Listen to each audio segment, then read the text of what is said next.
سے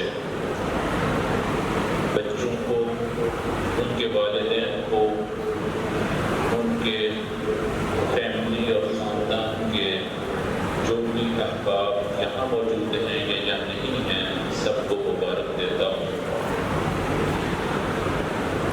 آپ یقین کریں، یہ جو خوشی کے لمحات آپ سب دیکھ رہے تھے، یہ کوئی معمولی چیز نہیں ہے۔ جس طرح قاری سب اللہ صاحب جمعہ کے خطبہ میں پڑھ رہے تھے کہ امام الانبیاء رحمت عالم صلی اللہ علیہ وسلم کو قیامت میں سب سے زیادہ اپنی امت کی فکر ہوگی، رب امتی رب امتی رب امتی، اور اس امت کو نوازنے کے لیے یہ قرآن مجید عطا ہوا ہے۔ دیکھیں، آپ ذرا غور کریں کہ یہ قرآن حفظ کرنا یا کروانا یہ کوئی عبث چیز نہیں ہے، یہ وقت کا ضیاع نہیں ہے۔ اگر کوئی یہ سوچ رکھتا ہے تو یہ سوچ درست نہیں ہے۔ یقین کریں کہ اگر قرآن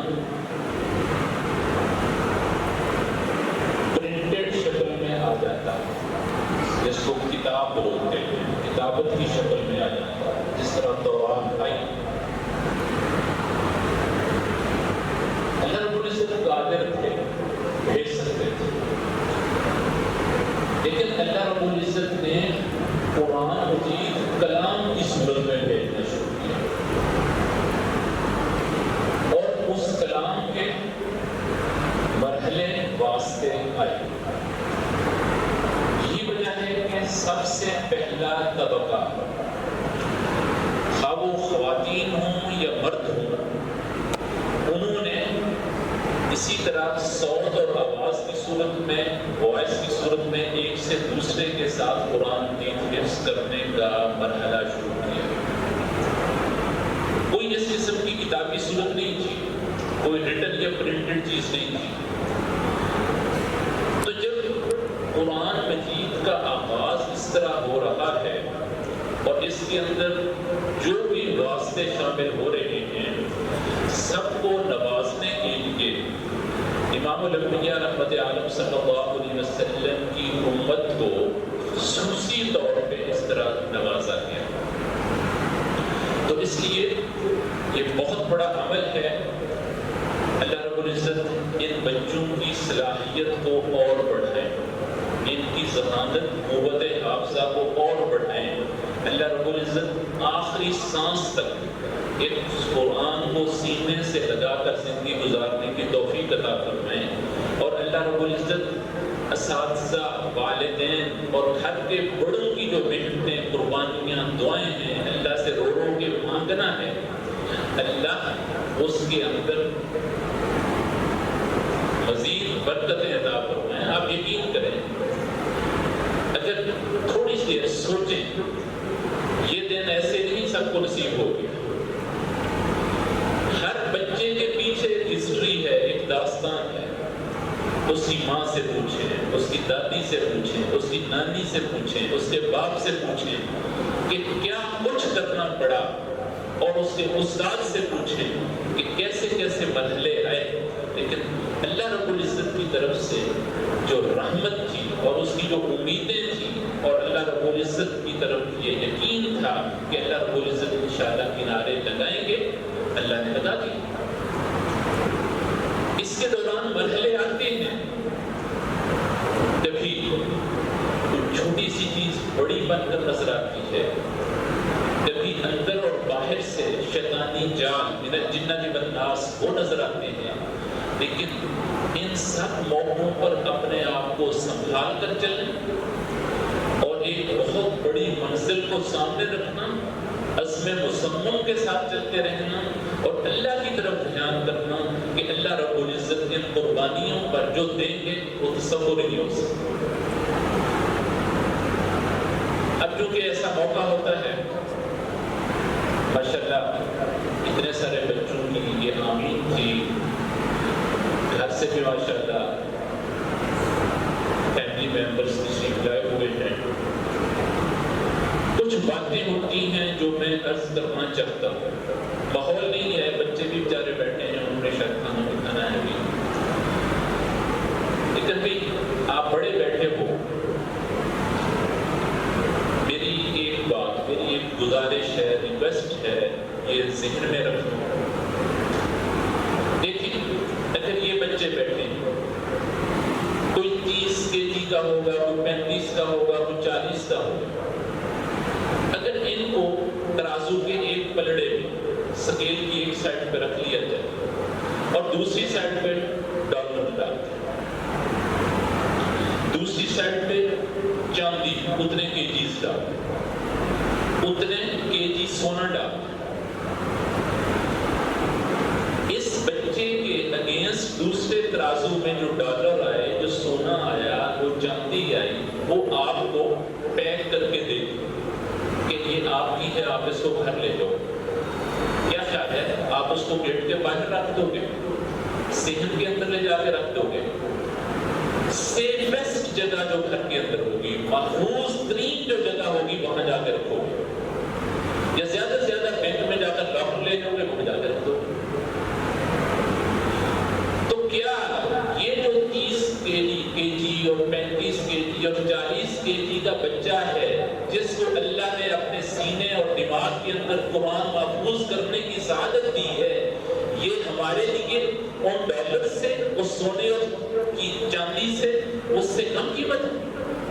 یقین کریں بینگ دا مسلم, ہمارا یہ یقین ہے کہ پوری دنیا, اس طرح حدیث پاک میں آتا ہے کہ جنت کی جو جگہ ہے ایک چابک کے برابر. اب چابک کیا, انگلی کے برابر.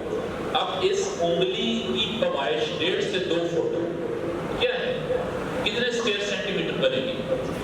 فرمایا کہ جنت کی ایک چابک کے بقدر جگہ جو ہے, اس کی قیمت دنیا اور دنیا کے اندر جو کچھ ہے سب سے زیادہ ہے.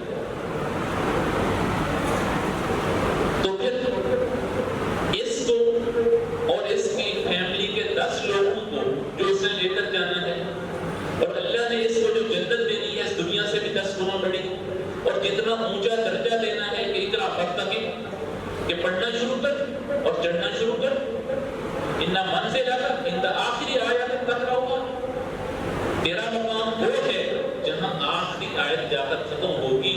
تو کیا خیال ہے, اس کو سنبھالنے کی ضرورت نہیں ہے؟ یہ قیمتی نہیں ہے؟ جب آپ اس بات پر متفق ہیں کہ یہ قیمتی ہے, تو کیا آج ہمارے معاشرے کے اندر, ہمارے سڑکوں بازاروں کے اندر, ہماری پارکوں اور مارکیٹوں کے اندر جو اس کے چور بیٹھے ہوئے ہیں, شیطانی جال جو معاشرت کے اعتبار سے, اخلاق کے اعتبار سے, ثقافت کے اعتبار سے, تعدیب کے اعتبار سے, مکارم اخلاق کے اعتبار سے, شکل و صورت کے اعتبار سے کہاں کہاں وار ہو رہے ہیں اس بچے پر, ہم کیوں شکست خوردہ ہوتے ہیں؟ کیا اس کو سنبھالنے کی ضرورت نہیں ہے؟ کیا اس کو امام الانبیاء رحمت عالم صلی اللہ علیہ وسلم کے طرز زندگی پر لا کر اور اس پر برقرار رکھنے کی ضرورت نہیں ہے؟ آپ سب نے یہاں سنا, 9 بچوں نے پڑھا, سب سے پہلی آیت کیا تھی؟ صبغۃ اللہ, ومن احسن من اللہ صبغہ, اور آخر میں پڑھا واللہ محیط بما تعملون.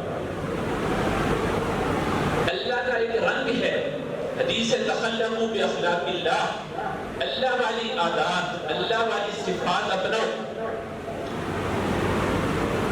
اور جو اللہ کہتے ہیں وہی اطاعت امام الانبیاء رحمت عالم صلی اللہ علیہ وسلم کی ہے. آپ صلی اللہ علیہ وسلم والی صفات, آپ کی عادات, آپ کی خوبیاں, آپ کے شوائب وہ اپناؤ.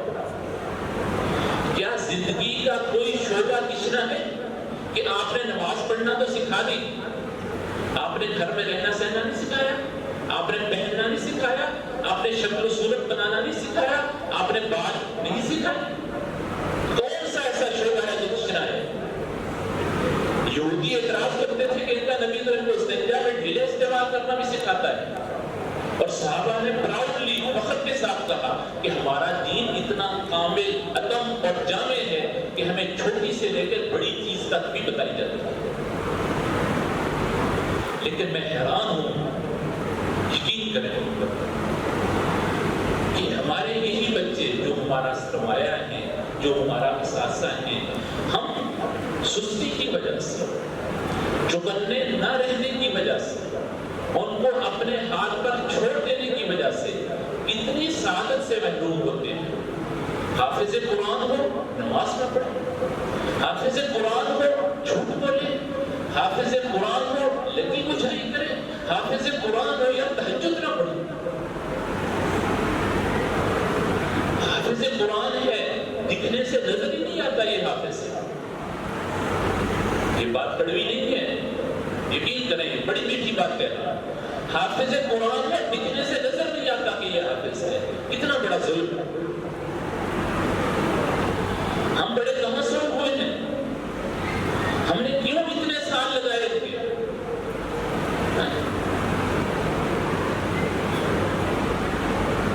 میں اکثر بچیوں سے باتیں کرتا رہتا ہوں. ایک صحابی آپ صلی اللہ علیہ وسلم کی مجلس میں آتے تھے، جو ہی سامنے آتے ادھر بیٹھتے آپ جو ہی اپنا رخ انور اس کی طرف کرتے ہنسنے لگ جاتے، مسکرانے لگ جاتے. ان کی داڑھی کا صرف ایک بال تھا. انہوں نے کہا کہ شاید میرے اس بال کی وجہ سے، وہ ہمارے پاس ہے تھوڑے تھوڑے ہوتے ہیں، کوئی مسائل ہوتے ہیں، وہ عام عرف میں تیکھا کہہ دیتے ہیں، تو شاید یہ آپ کو جو ہے اچھا نہیں لگتا. انہوں نے اس کو کھینچ دیا. آپ صلی اللہ علیہ وسلم کی مجلس میں آئے، آپ نے رخ موڑ دیا. ادھر سے آئے، آپ نے رخ موڑ دیا. وجہ سمجھ نہیں آ رہی. پوچھا، استفسار کیا تو فرمایا کہ جب آپ میری مجلس میں آتے تھے میں دیکھتا تھا کہ جنت کی حوریں ایک سے ایک بڑھ کر کوئی خوشبو، کوئی تیل، کوئی کنگھی لے کر آ رہی ہے اس ایک بال کے لیے، اور مجھے یہ دیکھ کر ہنسی آتی تھی. اور آپ صلی اللہ علیہ وسلم کیا فرماتے ہیں کہ کچھ رشتے اللہ کے ایسے ہیں جو مقرب ہیں، جنہوں نے اللہ کے عرش کو اٹھایا ہوا ہے، وہ اللہ کی تسبیح، تحمید، تحلیل کن الفاظ میں کرتے ہیں؟ کہتے ہیں سبحان الذی زین الرجال باللحا والنساء بالزبائن. اللہ کی ذات سبحان ہے جس نے مردوں کو زینت دی داڑھی کے ساتھ اور عورتوں کو زینت دی لمبے بالوں کے ساتھ. کیا ہمارے نزدیک زینت اور خوبصورتی کا کرائٹیریا اور معیار بدل گیا؟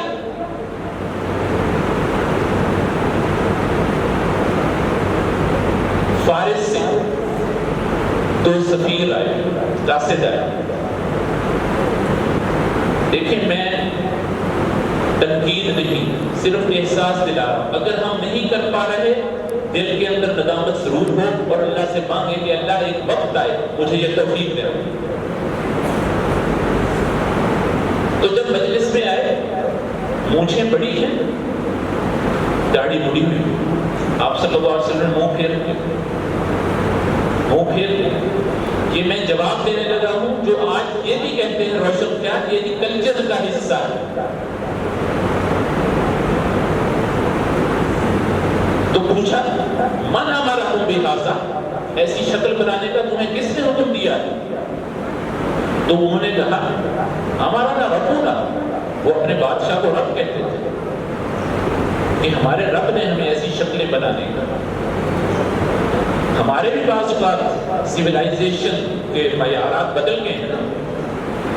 اب میں یہاں بچوں کے ساتھ کرتا ہوں کٹنگ کے سلسلہ میں، عجیب سی کٹنگ.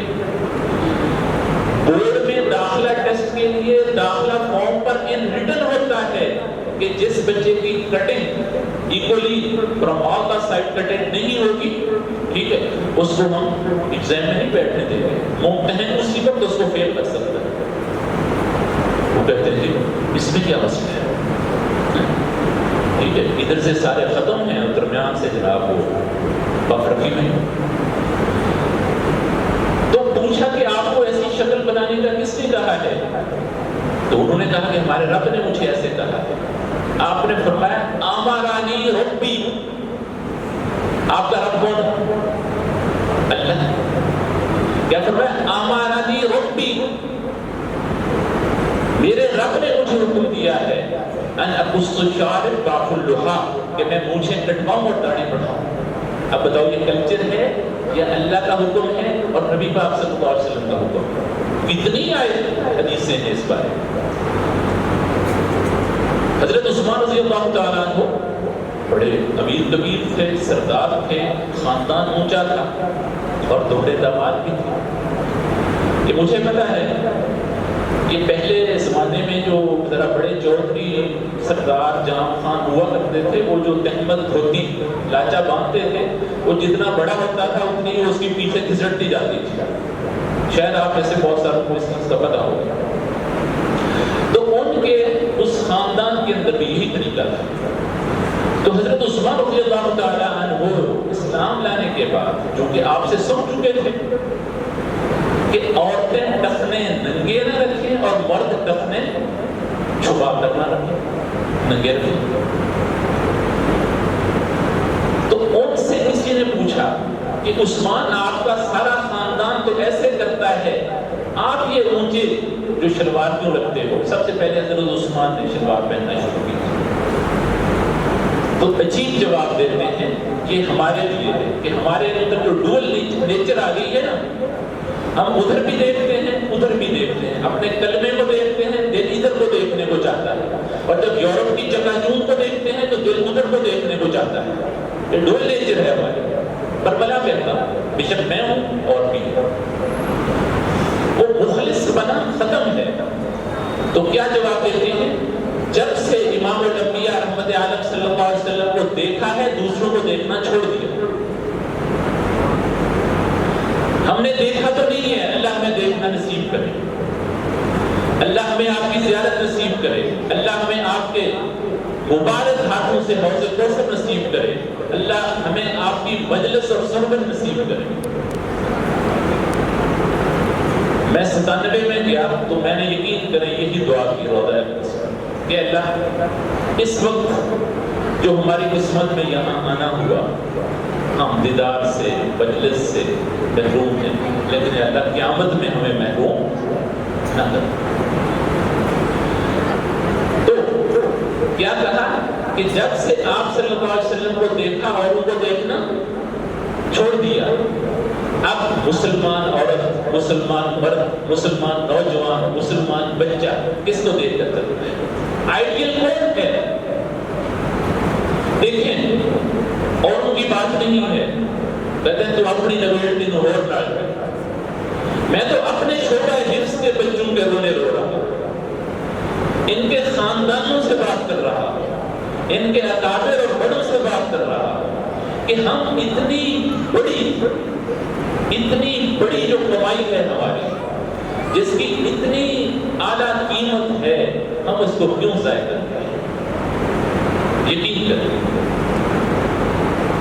کہ میں نے ایک ایسے شخص کو بھی دیکھا ہے، یقین کریں اس کی شکل و صورت اور اس کا اٹھنا بیٹھنا، اس کا چال چلن ایسا تھا کہ وہ پورے ادارے کے اندر چھپاتا تھا کہ کسی کو پتہ نہ چلے یہ حافظ قرآن ہے۔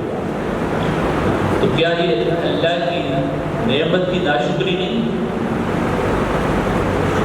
یہ ہمارے معاشرے میں ہے، اس لیے میری یہ گزارش ہے، دست برسہ گزارش ہے کہ یقین کریں ان بچوں کو ہم نے محفوظ بنانا ہے۔ تعلیم کے ساتھ جو تعلیم اور تربیت ہے، سوشل نارمز کیا ہیں، ایتھکس کیا ہیں، بڑے چھوٹے کے اعتبار سے ادب شفقت کیا ہے، اٹھنا بیٹھنا کیا ہے، گفتگو کا سلیقہ کیا ہے، معاملات اور برتاؤ کیسے کرنے ہیں، ہمارا اخلاق اور میٹھی زبان کیسی ہونی چاہیے، یہ چیزیں، یہ تربیت، ٹھیک ہے۔ علم کے ساتھ ساتھ یہ بھی ہے، تو یہ ہے کہ ہمارے یہ حافظ قرآن ہمارے لیے اثاثہ بنے، اساتذہ کے لیے اثاثہ بنے اور آخرت میں سفارش کا ذریعہ بنے۔ اللہ رب العزت سے دعائیں کرتے رہتے ہیں، آئندہ بھی اللہ توفیق دے گا، کرتے رہیں گے، لیکن ظاہری اسباب کے اعتبار سے میں اور آپ سارے مکلف ہیں اس بات کے کہ ہم ایسا ماحول دیں، ہم ان کے ساتھ ایسی گفتگو کریں، ان کی ایسی تربیت کریں کہ ان کے اندر آپ صلی اللہ علیہ وسلم کی مبارک سنت جو ہے رگ و ریشے میں، ایک ایک خلیے میں، ایک ایک سیل کے اندر سما جائے کہ سب کچھ ہو جائے لیکن وہ کہ نہیں، سب کچھ ہو سکتا ہے لیکن میں یہ کرنے کو تیار نہیں ہوں۔ اللہ رب العزت مجھے بھی قرآن مجید کو سمجھنے، پڑھنے اور اس پر عمل کرنے کی توفیق عطا فرمائے۔ ان بچوں کو ہمارے لیے، ہمارے اساتذہ کے لیے، گھر والوں کے لیے، خاندان کے لیے صدقہ جاریہ اور ذخیرہ بنائے اور آخرت میں شفاعت کا ذریعہ بنائے۔ اللہ رب العزت ان بچوں اور اساتذہ کی صلاحیت کو مزید بڑھائے۔ اللہم صلی اللہ علیہ وسلم۔ سبحان اللہ۔